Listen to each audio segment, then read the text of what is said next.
L'Union africaine des télécommunications ouvre le débat sur la problématique de la transition numérique en Afrique de l'Ouest. Il est question pour les différents pays d'échanger, de partager leurs expériences en la matière pour une migration réussie vers le numérique avant le 17 juin 2015. Christelle Ménan. À l'instar d'une trentaine de pays sur le continent africain, les 16 États ouest-africains sont actuellement en transition numérique. Un même délai pour le passage au numérique, le 17 juin 2015. Le temps presse donc, les actions se multiplient et se font plus concrètes. Cet atelier sur la transition numérique en Afrique de l'Ouest est l'occasion d'un partage d'expériences autour de 3 thématiques. Premièrement, le choix des technologies à adopter pour la télédiffusion en numérique. Deuxièmement, la gestion des fréquences entre télédiffusion et télécommunication. Et enfin, le mode de financement des projets de transition numérique. Pour la Côte d'Ivoire, la technologie choisie pour la télédiffusion est le numérique terrestre. Le ministre de la Poste et des TIC nous en donne les raisons. C'est beaucoup moins coûteux que le satellite.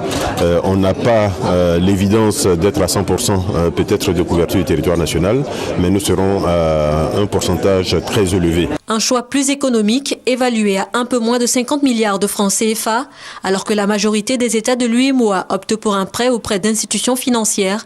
La Côte d'Ivoire prévoit un autre mode de financement de son projet de transition. L'opérateur que nous allons retenir pour la société de diffusion soit celui qui finance, donc en contrepartie du choix qui va être fait de cet opérateur et en contrepartie de l'apport qui va être fait de l'État des émetteurs qui sont aujourd'hui la propriété de l'État de Côte d'Ivoire, que cet opérateur donc finance à hauteur des besoins que nous aurons déterminés le processus de migration. L'objectif, c'est de recourir le moins possible aux ressources publiques, donc faire en sorte que nous puissions autofinancer en quelque sorte cette opération de migration. Autre préoccupation évoquée lors des discussions, les conséquences pour les pays d'un éventuel retard dans le passage au numérique. Sont à craindre des problèmes de réception dans les zones transfrontalières. Nous, on met en œuvre notre technique de coordination aux frontières avec les régulateurs de chaque pays.